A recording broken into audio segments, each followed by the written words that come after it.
May basa? See the Moses went up on the mountain, and he was given his disciples came to him. Then he opened his mouth and taught them, saying, Nag-start na ng blessed are the more, blessed are the peacemakers, blessed are those who are thirst and righteousness, and so forth, and so on. Okay, pagpalain po tayo lahat ng ating Panginoon. Sabihin mo sa iyong katabi, tinakpakan. Kaya kayo may mga panginoon. And my title this afternoon is Being Blessed. Nandiyan ba dyan? Lubos na pinagpala. Bakit lubos na pinagpala? Yan ang katanungan. Kasi, mag-start tayo sa lubos na pinagpala. Pero may conclusion tayo. Mas matindi yung conclusion natin. Matindi yung start natin, pero papatindi ng Lord yung conclusion natin. Kayo ba nakanda na? O, palakpakan natin ang Lord. Tatandaan po natin. Dahil sa dami ng tao, because of the multitudes, verse 1 lang muna. Because of the multitudes, ano ginawa ng Lord? Umakyat siya sa bundok. Sino nakasama niya? Yung mga alagad. Church. Ay katangian ka nito. Once na binuka mo, yung iyong bibig. Season with salt. Season with salt. Kahit anong panahon, kailangan nagiging blessing yung pagsasalita mo. Lalo na, pag ikaw ay mga leader ng church. Hindi mo naman tayo perfect. Pero kailangan, bukal po. Sinabi ng 1 Timothy yan, o 2 Timothy. Anytime, any season, whether you rebuke or preach, be ready. Diba? Be season. Kailangan season with salt. Kaya malalaman po natin ngayon, pag nagturo ang ating Panginoon, matindi yan. Kasi Panginoon siya. Amen po? Isiniklod niya talaga sila. Isiniklod niya. Sa bundok po sila. Okay. Sa verse 3. Basa?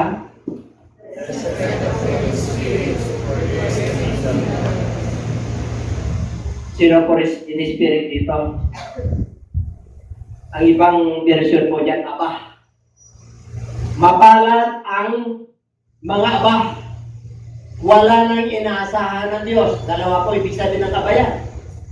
Literal na mahirap at yung espiritu niya mababa. Tama nyo? Literal na mahirap. Wala na talagang pagkain. Wala na silang inaasahan kundi ang Diyos. Pero pag ganyan, dumating pa tayo sa puntong gano'n, na wala na tayong pupuntahan, abay mo pala siya. Inaasahan mo na lang. Didid na, wala ka na ibang asahan eh. Kaya kung nangyari sa atin yun, sabi mo siya katabi, mapalad pala ako. Mapalad ka rin. Amen? Bakit? Eh wala ka na inaasahan eh. Sapagkat sa kanila ang kaharian ng langit. Ibig sabihin malapit ka sa langit. Pag sinabing malapit sa langit, napapasigil ka ng Diyos. At pag may koneksyon ka sa Diyos, nararamdaman mo. Kaya pag hirap ka sa buhay, tapos mananampalataya ka, abay mapalad ka. Bakit? E mababa na yung espiritu mo, nangangailangan ka pa, wala ka ng ibang inasahan at pinapagkatiwalaan, ang Diyos lang ang tutugon sa'yo. Kaya unang mapalad pala. Amen? O mo, ang kaharian ng kalangitan ay sa'yo. Ibig sabihin malapit sa'yo ang Diyos. Pag sinabi Kingdom of Heaven at Kingdom of God, sino? Pareho po yan. Sino ang nandun sa Kingdom of Heaven? Sino nangahari doon? O yun ang kaharian ng kalangitan. Sino yung Kingdom of God? Sino yung nandun? Ang Diyos. Sino ang Diyos? Espiritu. O yung Diyos natin ngayon, Espiritu. Sino yung Diyos natin ngayon? Tao? Sa iba, tao. Sa iba, propeta. Pero sa atin, ano sabi ng 1 John chapter 5? Kung ikaw ay pinanganak ng Diyos, the Son, you have the knowledge exceedingly to the Son of the living God. Kilala mo yung Diyos mo.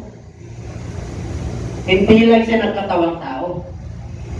Siya ay bumalik sa kanyang dating kalagayan. At siya yung Ama natin na everlasting God. Kaya kilala mo. Sabi mo siya katabi, mapalad. Ang daming naghahanap ng Ama, hindi nila kilala. Ay, mapalad ka. Amen. Number 4.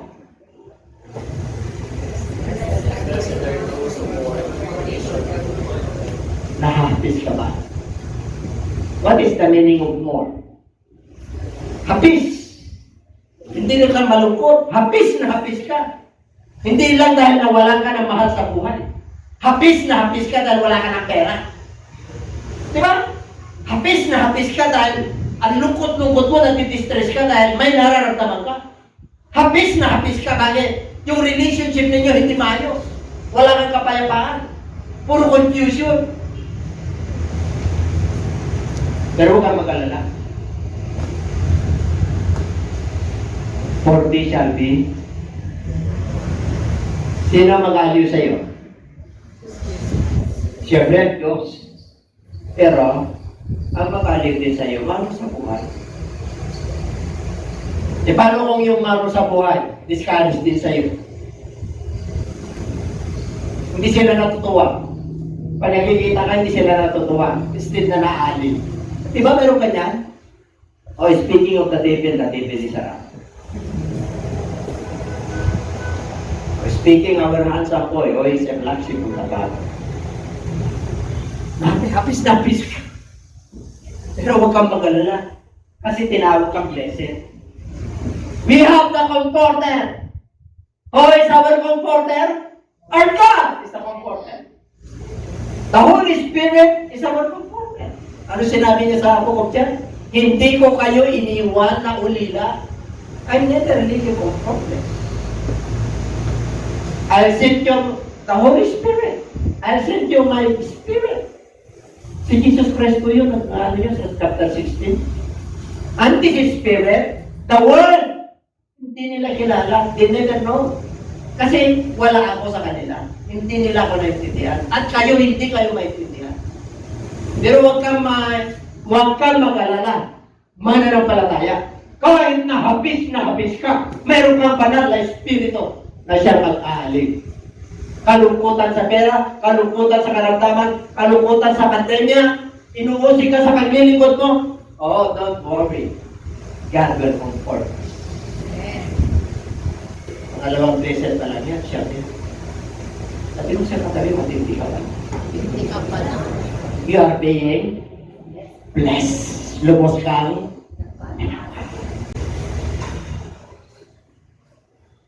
five.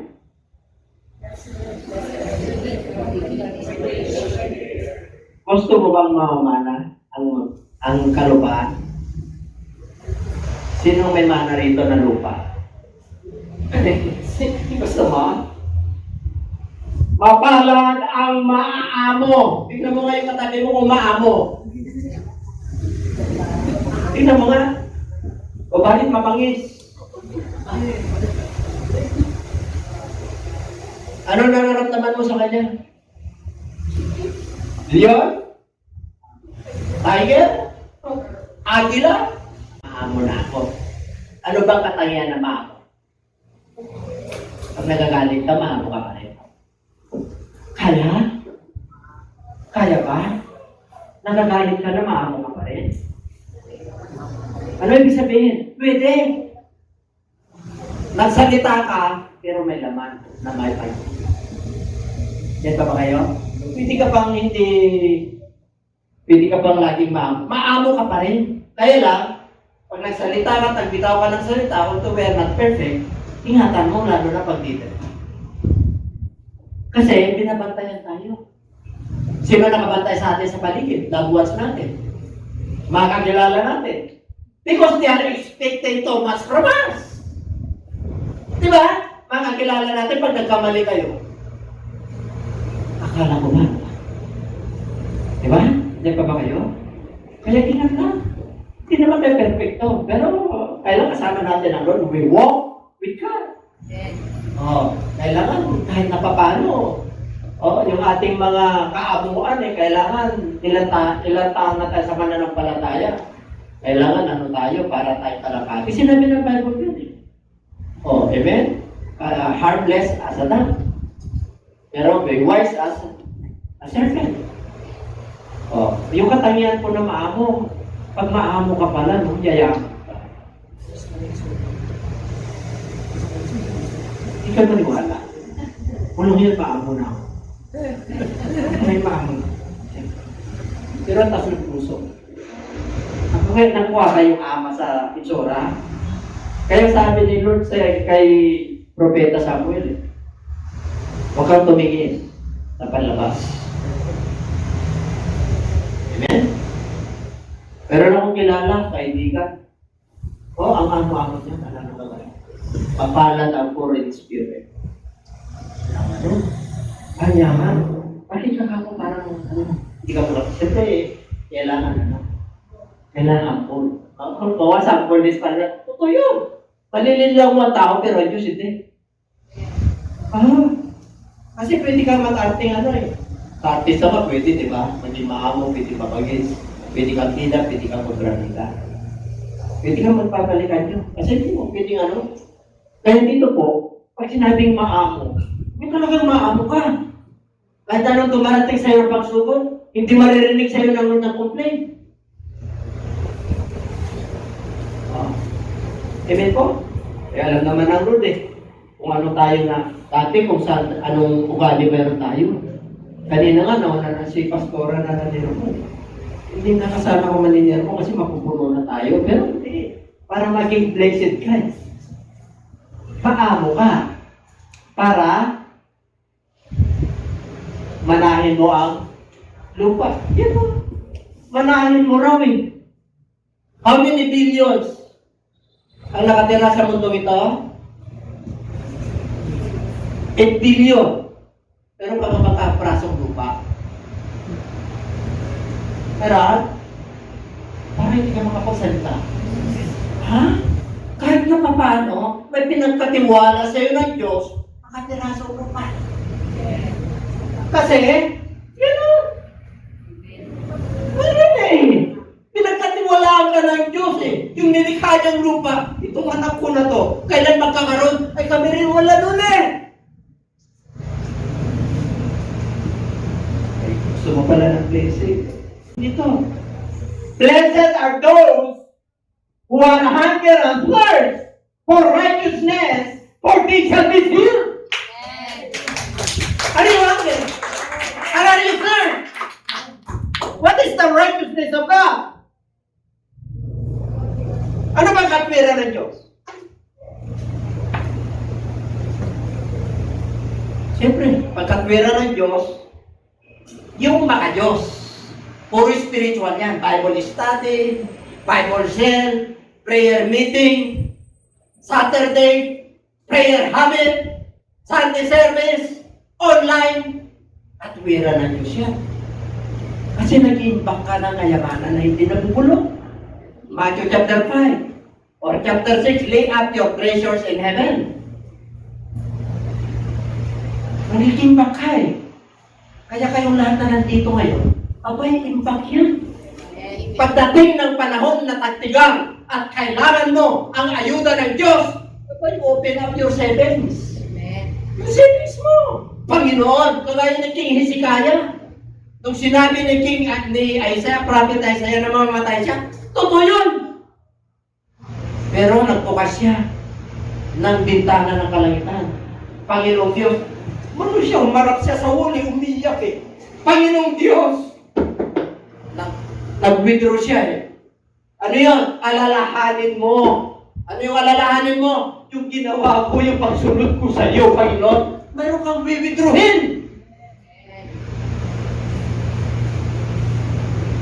Blessed are those who are and thirst in righteousness, for they shall be filled.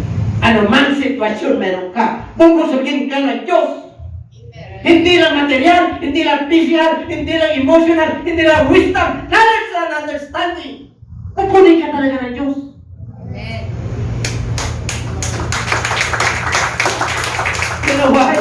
Because you are hunger and thirst in righteousness of God. Amen. Mga kapatid, lubos kang pinagpala, you are being blessed. Amen. Yung nandito ko pala, tas mo lang kamay mo, maramdaman mo lang. Amen.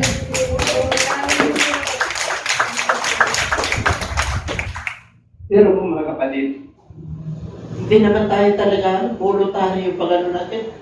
Walang pumili sa atin. Ang nag-uudyok sa atin, yung banal na espiritu, yung salita ng Diyos. Malapit na akong darating. Malapit na, kahit mabisi ka. Magbigay ka ng panahon sa akin. Because that is the righteousness of God. Because you're hunger and thirst. Kahit na abalang-abala tayo. Gutom na gutom tayo. Uhaw na uhaw tayo na makinig ng salita ng Diyos. Uhaw na uhaw tayo magsasabi. Excited tayo. Pinapakita lang natin. Yung pagdating mo rito, pag nakanda kayo atong dito, deal by the Spirit of the Lord. Amen.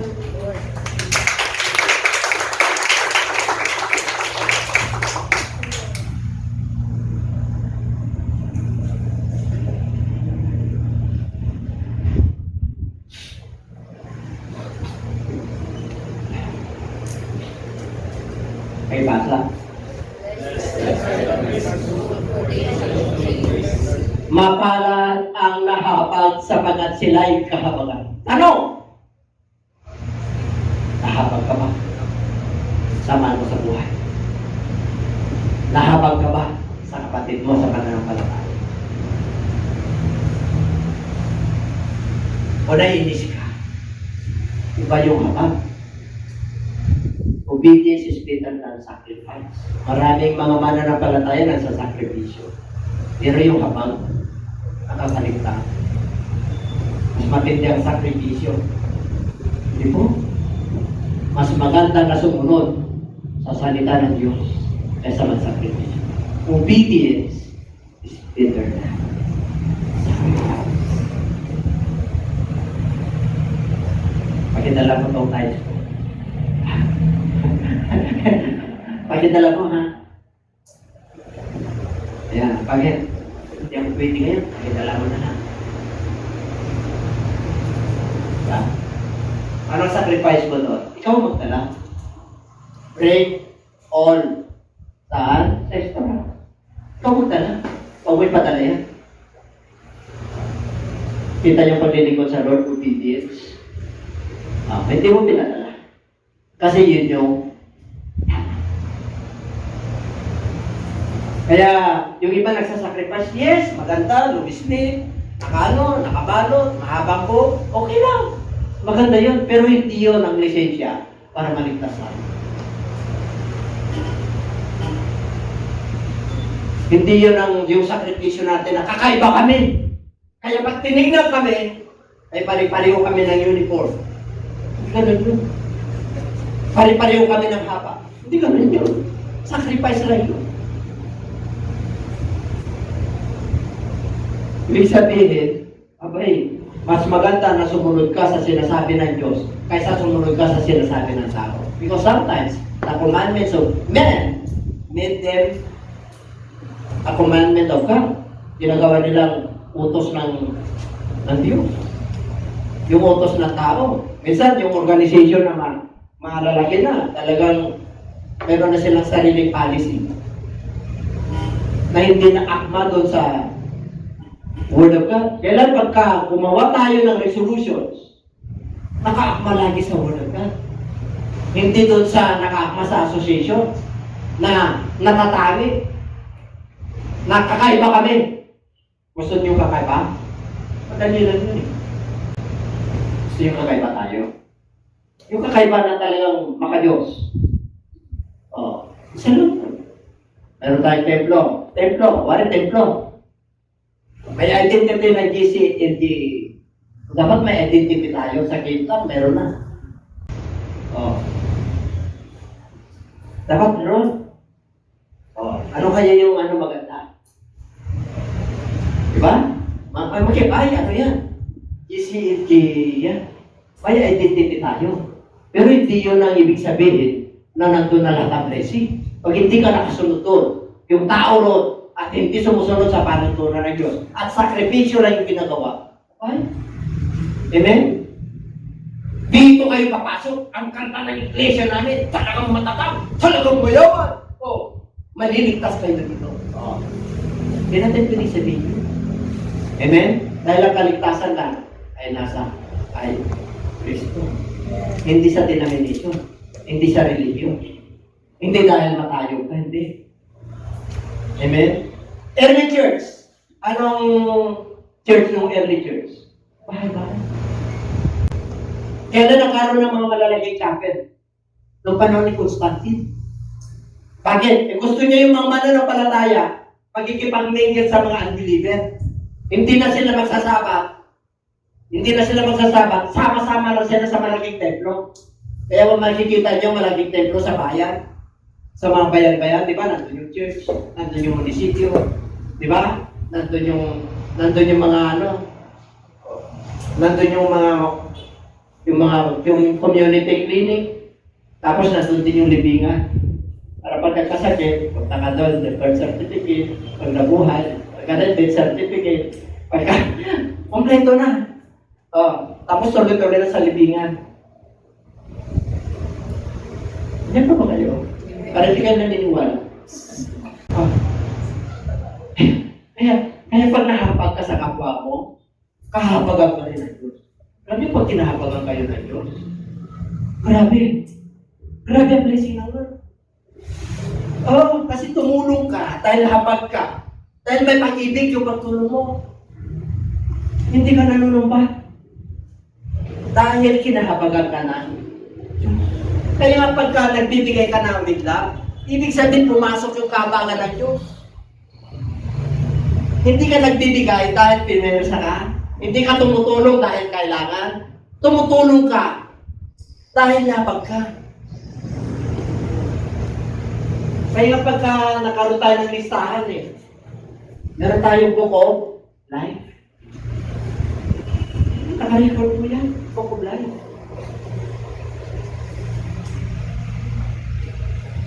Pakolo, ang verse 8. O pag nakita mo ang Diyos, di mamamatay ka. Yung pag-ibig sabihin mo, nalitira. Blessed are those who have pure heart. Kasi namin pure heart, wala kang reserba.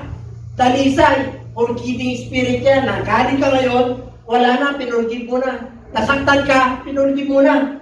Kaya pag nagpuri ka, yung espiritu na mababa, yung kalooban ng Lord, yung kaamuan ng Diyos. Kaya tamang-tama mo. Because you have pure heart. Alam niyo yung panahon ngayon? Ano sinabi ng book of Jeremiah chapter 17? The heart is very deceitful above all. Who can know it? Sino ang nakakala? That's why the Bible tells us, trust not in man. Because cursed is a man that trusts in man. Kaya pag nagtiwala ka, iba kasi yung naniniwala at nagtitiwala. Naniniwala ka, you believe. Kasi nakita mo. Yung nagtitiwala ka, kahit hindi mo nakita, darating. Yun ang pananampalataya. Yung pagtitiwala kahit nawala pa. Pero naniniwala ka na darating yung reality ng panahon, yung perfect, yung relasyon ng pag-ibig na nakakaunawa at nakakaabot sa isa't isa. Anong sabi ng Bible? We must open our houses. Lalo na pag mahal mo sa buhay. Amen? Ang tribo ko pa naman, ang dami. Pero pagka hindi kayo. Pabit-bit pa yun dahil makabisita. Hindi kayo rin. Siyempre, sa buhay yun Talaga naman Oy, halika rito. Pagsara dyan, sa araw lang yan. Kung tatlong araw siya, tatlong araw din siya. Kahit i-worship din yun lang. Ay, ang sarap kaya. Bakit kaya ninyo? Ay, masarap pa. Sabi ko sa inyo, bakit? I-pure. Mahirap ang magkaroon ng pure heart. Ang hirap. Amen? Nakakita na kayo ng may koleksyon ka, wala kang kukoleksyon. Ha? Sino kayo? Pero wala pa. Ang hirap kaya. Ha? Pero wala kami magagawa. Kasi sinabi na Lord, blessed.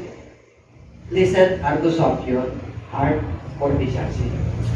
Kahit ang daming problema, kahit ang daming musik, ang daming kahirapan, nararamdaman, o kami-kabila, ay hindi na naman. Pero, yung presensya ng Diyos, nandiyan sa'yo. Mapubura lahat yun! Because you see the goodness of Amen. Damang-dama mo! Hindi ka mabusan! Kaya kayo, ka na kayo mag-alala bukas. Sinabi naman yan. Bakit pinagtulutan yung tribo mo na yan? Para hindi ka mag-alala bukas. Yung iba nakalista na. Alam niyo, pagpayaman ka, kasi tagapagmana ka, di ba? Walang listahan.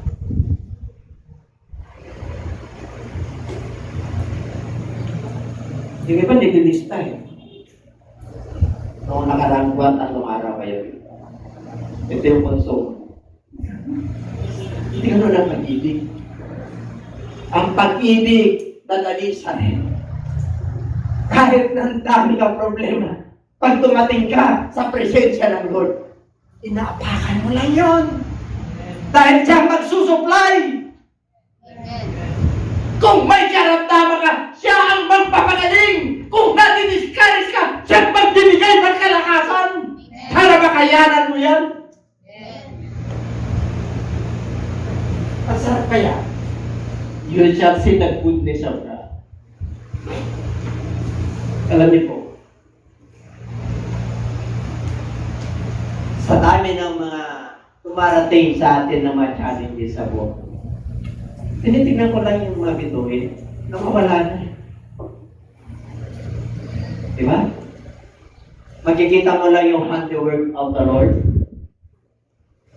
The heavens declare His glory. Makita mo lang yung ginawa ng Diyos. Ano ka na eh? Sapat na yung panibagong yugto ng kalakasan sa araw-araw na dudugtong sa'yo ng Diyos. So, grabe. Verse 9. Blessed are the peacemakers, for they shall be called sons of God. Believers, are you a troublemaker or a peacemaker?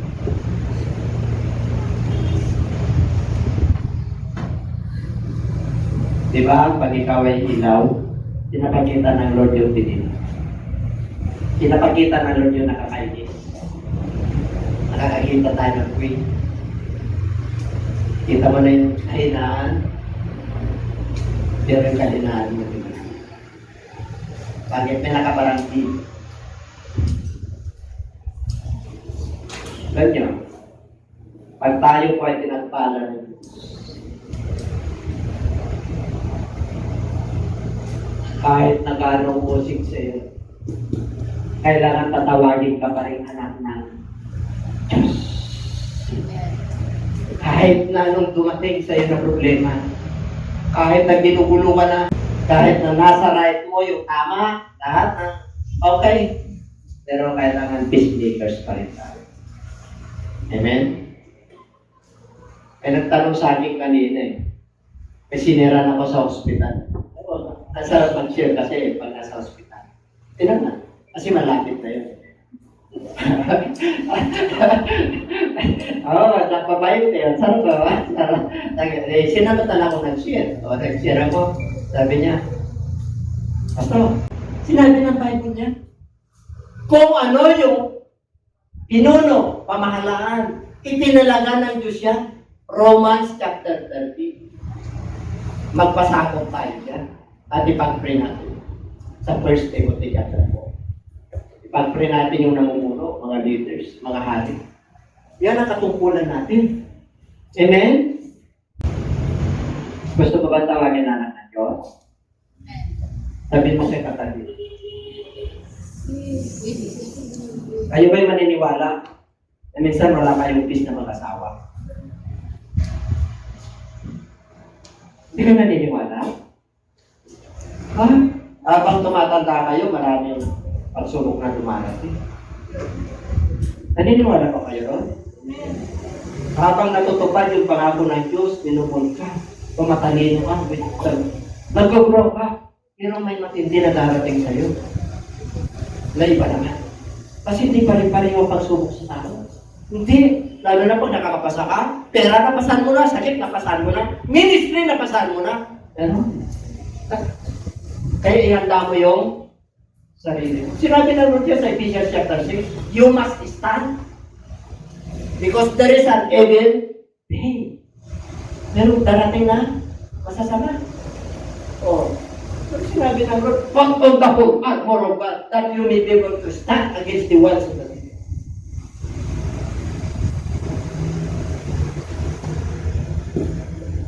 Bangsa.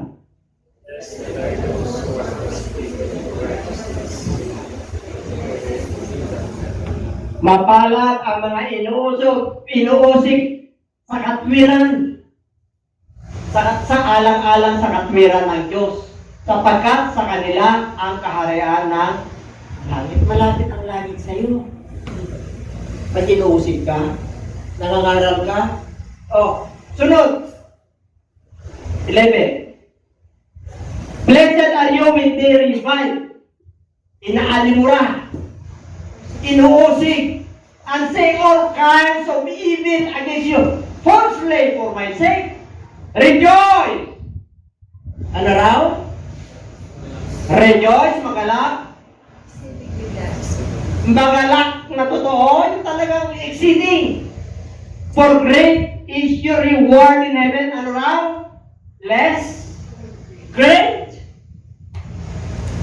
Takila ang inyong kantimpala sa langit. Sapagkat yung mga nauna sa inyo ng mga propeta ay ganun din ang ginawa. Pero mo, nangangaral ka na, dami pang sinasabi sa iyo. 8 years na kami sa Bulina. Umalis yan, si Bishop, kasi ang daming utang. Dami raw utang na renta sa kanya. Wala po. Updated. Nandiyan lahat. Ang grabe, di ba? Sama-sama ako doon. Kahit wala ka ron. Bakit? Hindi kasama yun eh. Kasama yun sa paglilingkod eh. Reward eh. Bakit? Ito nangyari sa kanila eh. Evil. Or, marami iba't ibang klaseng kasamaan. All kinds of evil against you. Rightly, falsely. Kaya wag kang magano na pa naglilingkod ka. Puro sa comfort zone ka. No. Alalahanin nyo yan. Lalo na pag pinrumot kayo ng ating Panginoon sa paglilingkod. Naku, hindi ka makakaligtas dyan. Sabihin mo sa sarili na kanta ka na ba? Kanta ako. Pero mo, grabe no? Panginoon, salamat po. Sabi nila, marami akong utang. Pakita mo sa kanila na mababayaran ko sila. Ibigay mo na sa akin yung nararapat sa akin. Wala naman akong babayaran sa kanila, di savings ko yun.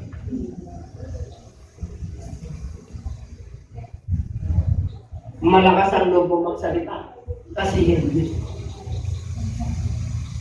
Pero mo, sinasabi kaya yung mga kapatiran doon, hindi sila maniwala. Bishop, ito yung Dalvin de Montinas. Bakit? Huwag ka papatol sa mangmang. Pag pinatulan mo, huwag ka papatol sa mangmang. Lalo kayo, magiging. Kasi ang mangmang, hindi tumatanggap ng katwiran. Katwiran na lang. Ang tama. Dahil pag may mangmang kayong kasama, iwasan nyo. Umiwas ka na. Sinabi natin eh. Anong iwasan mo? Yung mamama. Ano pa? Yung mga gagalitin. Ano pa? Yung mga mainitin. Ay, papahamak ka niya pag magagalitin. Ay, oo. Pag nalasing yan, galit na yan, wala nang kilala yan. Pag mainitin yan, amen, may konsilyo lagi yan. Pag umiwas ka na doon. Nakikita na kayo ng mga pastor na mainitin. Huwag niya na sabihin. Wala naman sila. Bakit ibang hindi? Natututo lang tayo. Amen? Sa paglalakbay natin sa ating pagkapastor at pagka-leader, fivefold ministry, teacher, pastor, evangelist, prophet, and apostles. Talagang pagdadaanan natin yan. Kaya kayo naman mga leader, to be. Kaya nandito kayo eh. Bakit? Minumul tayo ng Lord, pinaghahantan tayo ng Diyos. Kung anong nangyari sa mga propeta noon, ganun din. Amen? Sabi mo siya katabi, mapalat ka. Mapalat ka. Kaya hindi ka na magagalit pagka pinagulkaan ka ng ano. Bakit? Nandiyan ka sa scripture, nasusulat eh. Kung hindi nasusulat, magagalit ka. Hindi nasusulat eh. Nandiyan pa ba kayo? Pag sinabi ng Lord na darating ang paghirap, darating. Huwag kang magagalit sa kahirapan. Darating talaga. Ang gawin mo, hingi ka kay Lord ng blessing para mag-bless ka. Sinabi ng Lord eh. I will bless you. If you follow my statutes and my commandments and my laws and my judgment. Deuteronomy chapter 28. Diba?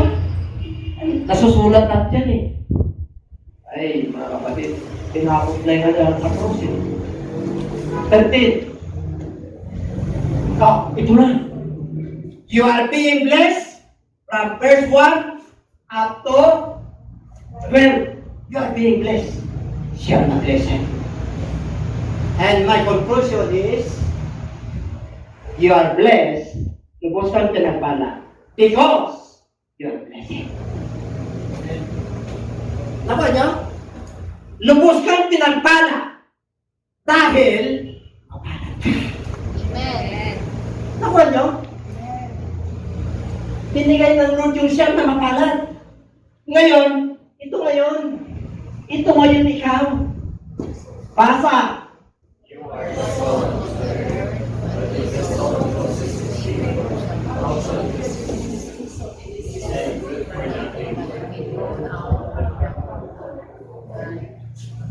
Yun yung katangian mo because you are being blessed, so be blessed. Pinagpala kang lubos dahil mapalat ka eh. Hindi mo kaya maging mapalat pag hindi ka kaya nga pinagpalang lubos ka. Bakit? Ginawa kang alat ng Diyos. Alat ng mundong ito. Ano ang katangian ng alat? Preservative. Malansa na ang mundo ito. Malansa na at hindi na sariwa. Nabubulok na. Noong nakarang buwan, 2 months ago, ang gagandang mga isda, lalaki, pero nabubulok na. Amen? Pinakita sa akin ang Lord. Aanin mo pa ang alat kung nawala na yung pagkaalat. Ano magagawa mo? Wala na. Tinatapak-tapakan na lang yan. Ano ibig sabihin? Pag ikaw ay leader, mananampalataya ka, alat ka, huwag mo hayaan yung kabutihan ng Diyos sa'yo. Anahayaan mo na ikaw ay ano? Wala nang alat eh. Yung mga patutuo mo sa buhay, wala nang alat. Bakit? Binabalikan mo yung ginagawa mo, yung old nature. Pag nagpatutuo ka, huwag mo nang sirahin yun. Amen? Kung sakaling nagkamali ka, humingi ka ng patawad sa Diyos. Ang Diyos lang ang nakakalam at ang Diyos ang magbubuuli sa'yo. Siya ang magtatas sa'yo. Amen? Kasi ang tao, may marking ka sa tao. Pero sa Diyos, ibang marka mo pag may Holy Spirit ka. Nawawala. yung kahinaan mo at yung mga ginawa mo kasalanan. Dahil nagbabalik loob ka sa Diyos. Kaya, ikaw ay alat. Oh, dami na nabubulok dito. Wala nang alat ang mundong ito. Tabang na. Marami na magkukulang. Tabang na. Diba? Natatakot ang magkukulang sa asin. Oh, ang dami na magkukulang ngayon. Ano ibig ko sabihin hindi siya? Sa 1 Samuel ang magkukulang ay patigas ang ulo. Sila ay sumasamba sa Diyos-Diyosan. Ano sinasamba nila? Yung talent nila, yung pera nila, yung business nila, yung will nila. Ang daming magkukulang ngayon. O, ilan na lang tayong ala. Kasang kamay ng mga ala.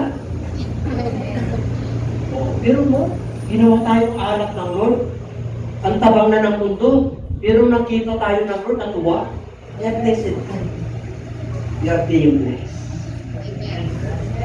Because you are blessed.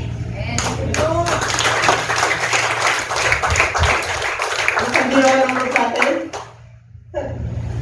Dalawa yan.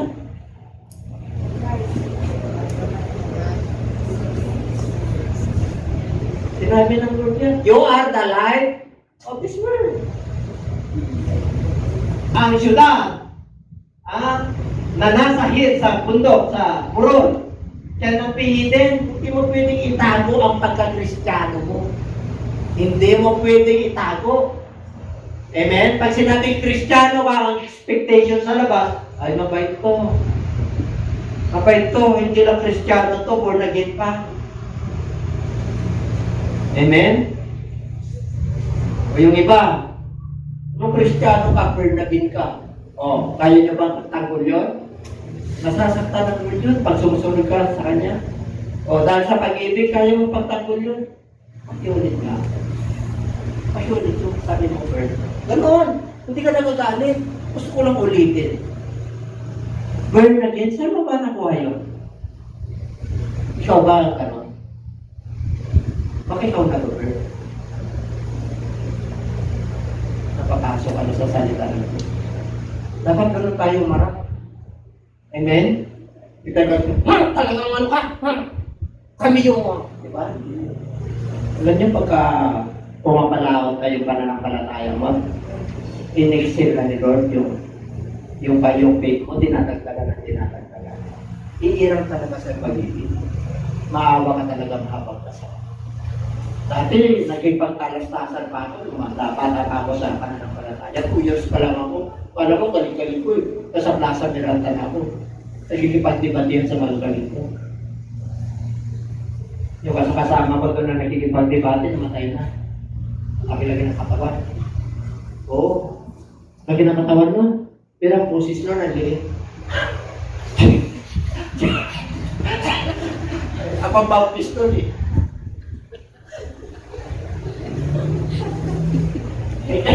Ito, 1 year pa lang ko, nasa Plaza Miranda na ako. Tigayan ako na. Tato ko karanasan sa buhay. Ang sarap kaya maglingkod sa Lord. Lalo na pag mainit ka sa Lord, hindi mo ba alam yung gano'ng ginagawa. Matatawa ka lang eh. Kasi pag nailawag ka na, yung ginawa mo, yung ginawa mo kabulastukan dito na, nahiya ka sa sarili mo. Amen? Pero mo, iniliwanag siya na ito yung ginawa mo. Kung nasa kubawa na ka, ay pinitingala mo. Yung dami na rin nakatingala. Ano yun? Mga ngarap ka na. Sinabi nga ikaw ang demonyo doon eh. Nagkaroon ito sa kubawa. Di ba? Sabi na ba kayo ng demonyo?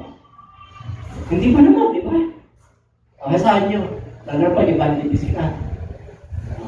Sino nga? Beelzebub eh. Prinsipi ng mga demonyo.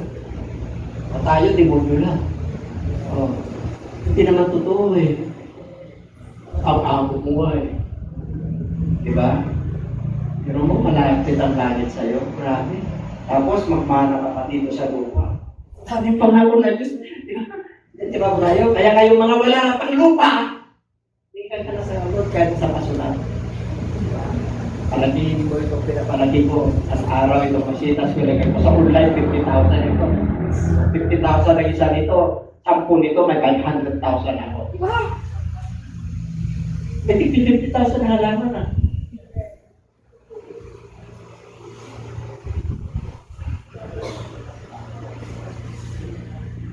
Oh, walang nagtatago po. Patutuyo niyo, huwag niyo itago.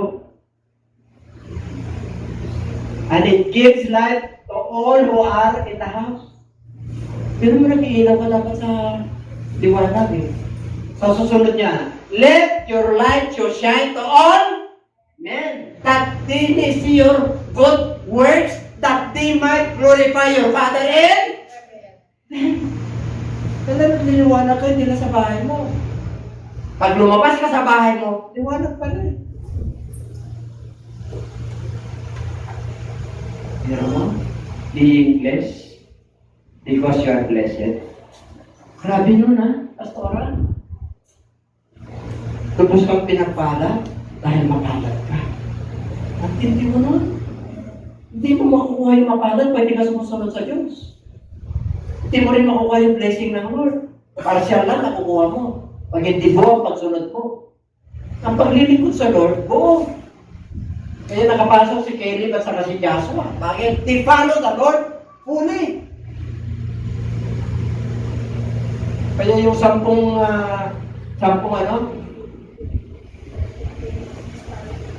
tik-tik, hindi nakapasok eh. Bakit? Partial eh. Oh, natakot po sila. Kaya ikaw mananampalataya, huwag ka matakot. Lalo na sa paglilingkod sa Lord, huwag ka matakot. Amen? Oh. Sa 16, sis. Oh, hayaan nyo na yung ilaw nyo ay magliwanag sa tao para makita nila yung mabubuting gawa. Mabubuting gawa galing sa Diyos yan. There is only one good, that is good. Good work sa Diyos yan. Para walatin nila yung amang nasa langit. Hindi ka na kailan magsalita. Kasi mapalad ka. Kasi pinagpala ka. Ay ilaw eh. Ikita nila sa iyo. Hindi ka naman dete. Pero ang tingin nila sa iyo, pinagpala ka. Wala sila may bubutas sa iyo. Amen? Alam niyo, ang tao walang mabubutas sa iyo. Sino yung mga tao walang may bubutas sa kanila? Si Daniel. Si Daniel walang may bubutas. Kaya nakon siya sa lions. Walang may bubutas sa kanila. Kaya matindi ka. Hindi mo lang alam, daming nag-bless sa iyo. Ay, baba kayo, tahimik lang sila, nahiya. Kasi hindi ka naman highly appreciative eh. Yung appreciated. Pagka na-appreciate ka, glory sa Lord. Ganun lang, glory sa Lord. Makabuti ang Diyos, ganun lang, pag na-appreciate ka. Ang dami pa lang nag-bless sa iyo. Bakit? Nakita nila eh. May ilaw nga! Wala namang liwanag. Mananampalataya ka nga. Hindi ka naman na. Amen? Nakakita ka na ng ilaw na walang liwanag. Walang silbi. Sinabi, you are the light of this world. Abay, ilaw ka, and let your light to shine. Makita ka na ng ilaw na hindi mo magagamit yan kung walang liwanag yan. Kung pundido yan, hindi mo magagamit yan pagkagabi. Ano ibig sabihin ng Lord? Kahit na gabi o araw, kailangan maglingling ka.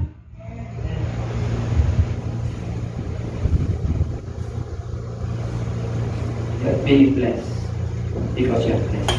Amen. Ay po na.